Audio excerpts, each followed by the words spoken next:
Hi, this is Renuka, an educator of quant and reasoning. General awareness में 35 plus score कैसे करना है, क्या कैसे पढ़ना है, कितना टाइम देना है to prepare general awareness section, और जिन्होंने अब तक कुछ भी नहीं पढ़ा करंट अफेयर्स, वो इन कुछ दिनों में 6 मंथ्स के करंट अफेयर्स को कवर कैसे करेंगे, ये सारी चीज़ें हम डिटेल में डिस्कस करेंगे। उससे पहले मेरे जो स्कोर्स रहते थे जनरल अवेयरनेस में, वो हर एग्जाम में 30 या 35 प्लस तो आ ही जाते थे। 35 प्लस तब आते थे जब 50 क्वेश्चन हो जनरल अवेयरनेस में और 50 मार्क्स होते हैं, और 30 प्लस आ ही जाते थे जिसमें 40 क्वेश्चंस होते हैं जनरल अवेयरनेस में। ठीक है, 30, 31, 32 ऐसे आते हैं जिसमें 40 क्वेश्चंस होते हैं जनरल अवेयरनेस में। 50 क्वेश्चंस आपके IBPS क्लर्क और SBI क्लर्क में होते हैं, और 40 क्वेश्चंस जनरल अवेयरनेस में आपके IBPS PO और SBI PO में होते हैं, और IBPS RRB PO and clerk में भी 40 क्वेश्चंस ही होते हैं जनरल अवेयरनेस में। 50 क्वेश्चंस आपके सिर्फ SBI क्लर्क और IBPS क्लर्क के एग्जाम में होते हैं। ठीक है, तो यहाँ पे आपका टारगेट जो होगा, क्लर्क के पेपर में 35 प्लस होना है और 30 प्लस आपका होना है 40 क्वेश्चंस जहाँ पे हो। ठीक है, यानी PO के पेपर में। ठीक है, अब ऐसा नहीं है कि इसमें आप 35 प्लस स्कोर नहीं कर सकते, बिल्कुल कर सकते हैं अगर आप उस तरह से मेहनत करते हैं तो। खैर, अब बात करते हैं कि क्या कैसे पढ़ना है, कितना टाइम देना है। उससे पहले ये जानना बेहद जरूरी है कि करंट अफेयर्स को पढ़ना कैसे है। अब करंट अफेयर्स पढ़ने के भी कुछ तरीके हैं, हमेशा हार्डवर्क ही काम नहीं करता। आपने 6 मंथ्स के करंट अफेयर्स को दिन रात पढ़ा, ये इंपॉर्टेंट नहीं, लेकिन आपने 6 मंथ्स के करंट अफेयर्स को किस अप्रोच के साथ पढ़ा, ये जरूर इंपॉर्टेंट है। इसीलिए मैंने हमेशा कहा है कि करंट अफेयर्स को डिटेल्स में पढ़ना बहुत ज़रूरी है। जैसे मैं कुछ एग्जांपल्स देती हूँ आपको। ये एक एग्जांपल हो गया, इंडिया का रैंक जो है second in terms of crypto adoption in the world, 2021 global crypto adoption index. ठीक है, आप रैंकिंग के न्यूज़ में क्या पढ़ते हो, इंडिया का रैंक क्या रहा और टॉप कंट्री कौन सा है। ठीक है, लेकिन एग्जाम में क्वेश्चन क्या आता है पता है, 3rd पोजीशन में कौन सा कंट्री रहा, 2nd पोजीशन में कौन सा कंट्री रहा, टॉप कंट्री कौन सा रहा, ये नहीं पूछा जाएगा कभी। बहुत कम पूछे जाते हैं, लेकिन मोस्ट ऑफ द केसेस में आपको 2nd पोजीशन में कौन सा कंट्री रहा, 3rd पोजीशन में कौन सा कंट्री रहा, या उस इंडेक्स को रिलीज किसने किया, ये पूछा जाता है। जो कि अगर यहाँ पे तो 2nd है, इंडिया छोड़ो, कहीं और 2nd में ना होकर इंडिया का रैंक कुछ और होगा और आपने टॉप 3 कंट्रीज वहां पे नहीं पढ़ा, तो आप कैसे बताओगे कि 2nd पोजीशन में कौन सा कंट्री रहा। इसीलिए आपको रैंकिंग के न्यूज़ में मैं बता देती हूँ क्या पढ़ना है। देखो, यहाँ पे पढ़ना है कि इंडिया का रैंक क्या रहा, ये तो आपको पढ़ना ही है। साथ में टॉप 3 कंट्रीज भी पढ़ा करो कि टॉप 3 कंट्रीज कौन से हैं उस इंडेक्स में। ठीक है, और उस इंडेक्स को रिलीज किस ऑर्गेनाइजेशन ने किया है, और उस इंडेक्स का वो कौन सा एडिशन रहा, वो भी पढ़ना बेहद जरूरी है। और उस इंडेक्स को जिस ऑर्गेनाइजेशन ने रिलीज किया है उसका हेडक्वार्टर कहाँ है, क्या है, ऐसे कुछ डिटेल्स आपको पढ़ना है करंट अफेयर्स में। ठीक है, एक और एग्जाम्पल ये है, देखो ICICI बैंक ने डील किया है HSBC के साथ और स्टैंडर्ड चार्टर्ड बैंक के साथ। कुछ स्टूडेंट्स ऐसा समझते हैं कि ये बैंकिंग अवेयरनेस से रिलेटेड है। नहीं, ये बैंकिंग अवेयरनेस से नहीं है, ये करंट अफेयर्स से ही है। भले ही बैंकिंग का न्यूज़ है, लेकिन ये करंट अफेयर्स से ही है। यहाँ पे आपको सिर्फ ये नहीं पढ़ना है कि ICICI बैंक ने किनके साथ डील किया है, आपको ये भी पढ़ना है कि ICICI बैंक का हेडक्वार्टर क्या है, टैगलाइन क्या है। साथ में ये भी पढ़ना है कि उसने जिसके साथ डील किया है, जैसे HSBC और स्टैंडर्ड चार्टर्ड बैंक, इनका हेडक्वार्टर कहाँ है, क्या है, ये सब कुछ भी पढ़ना जरूरी है। ठीक है, तो इस तरह से डिटेल्स में आपको पढ़ना जरूरी है करंट अफेयर्स आप जब भी पढ़ते हो। ठीक है ना। वैसे तो जनरल अवेयरनेस में 3 पार्ट्स होते हैं, करंट अफेयर्स, बैंकिंग अवेयरनेस और स्टैटिक का पार्ट, है ना। बट टू बी ऑनेस्ट, मैंने इन दोनों के लिए कभी भी अलग से नहीं पढ़ा, क्योंकि स्टैटिक और बैंकिंग से रिलेटेड जो भी क्वेश्चंस एग्जाम में आते हैं ना, वो करंट न्यूज़ में होते हैं, तभी एग्जाम में आते हैं। ऐसा कोई थ्योरी बेस्ड क्वेश्चन आपको पूछा नहीं जाएगा एग्जाम में, और आते भी हैं तो बहुत कम, कुछ 3-4 क्वेश्चन से होंगे। जैसे स्टैटिक से रिलेटेड कोई नेशनल पार्क हो गया या वाइल्ड लाइफ सेंचुरी हो गया, वो करंट न्यूज़ में होगा तभी एग्जाम में पूछा जाएगा।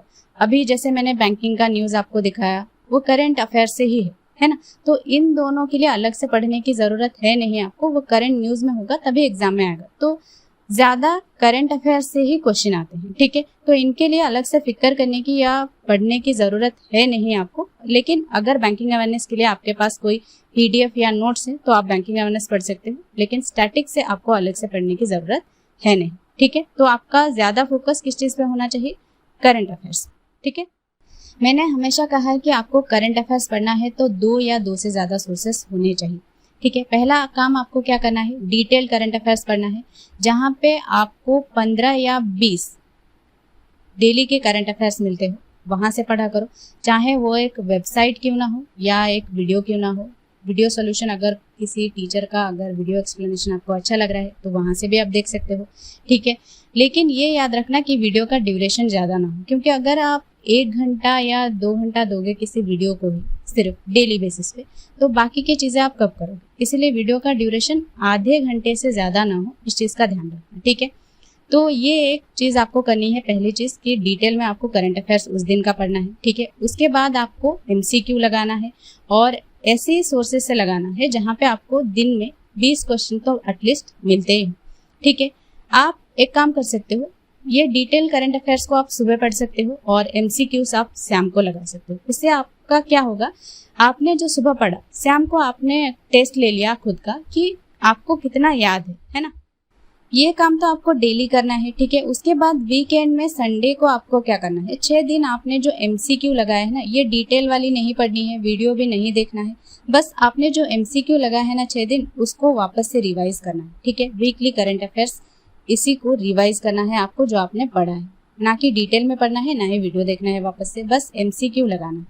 उसके बाद मंथ के एंड में आपको क्या करना है, जो आपने सारे पूरे मंथ में जो आपने करंट अफेयर्स के क्विज लगाए हैं ना, उसी को वापस से रिवाइज करो। जो डेली के 20 क्वेश्चंस हो गए, ऐसे ही पूरे महीने में आपके 600 क्वेश्चंस का रिवीजन हो जाएगा, ठीक है। PDF में यहाँ पे पढ़ने के लिए नहीं कहूँगी, ये तो वही बात होगी कि आपने डिटेल में पढ़ा, इससे तो कुछ रिवाइज होगा है नहीं, आपको ये नहीं पता चलेगा कि आपको कितना याद है कितना याद नहीं है।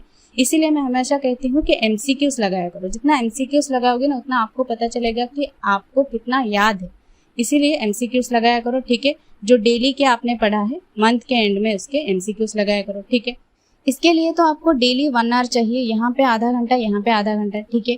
वीकेंड में आपको 2 आवर्स का टाइम देना है, ठीक है। उसके बाद मंथली आपको 3 आवर्स से 4 आवर्स का टाइम देना, ठीक है, मंथ के एंड में, सिर्फ क्योंकि आप मंथ के सारे क्वेश्चंस को रिवाइज कर रहे हो ना, ठीक है। तो इस तरह से आप इतना टाइम देकर आप इसको मैनेज कर सकते हो, ठीक है। खैर ये तो बात हो गई, अगर आप पहले से ऐसे पढ़ रहे हो या आगे आने वाले एग्जाम्स के लिए ये स्ट्रैटेजी फॉलो करोगे तो काफ़ी हेल्पफुल होगा। बट जिन्होंने अब तक कोई भी करंट अफेयर्स नहीं पढ़ा, उनको क्या करना है, जैसे अभी SBI क्लर्क और RRB PO एंड क्लर्क के लिए तो सिर्फ 1 मंथ का टाइम है ना। आपको क्या करना है, मंथली PDF पढ़ना है, ठीक है, जहाँ पे डिटेल्स हो और MCQs होंगे तो और भी अच्छा है, वहाँ से पढ़ सकते हो, ठीक है। मंथली PDF कवर करना है, उसके बाद MCQs लगाना है किसी भी वेबसाइट से, ठीक है। उसके बाद वीडियो सोल्यूशन देखना है 300 MCQs का, ठीक है। अगर ये 2 काम आप नहीं करते हो, सिर्फ ये एक चीज़ करते हो, तो ये भी काफ़ी हेल्पफुल रहेगा। कैसे, आपको क्या करना है, पहले वीडियो को देख लेना है, सारी डिटेल्स को एक बार समझ लेना है, उसके बाद वापस से कुछ देर बाद या फिर अगले दिन उसी वीडियो को देखना है। मतलब इस बार आपको MCQs खुद से लगाने हैं, यानी खुद का एक टेस्ट कि आपको कितना याद है जो आपने कल पढ़ा है। इस तरह से 2-4 बार करोगे तो सब कुछ इजीली याद रह जाएगा, PDF पढ़ने की ज़रूरत भी नहीं है।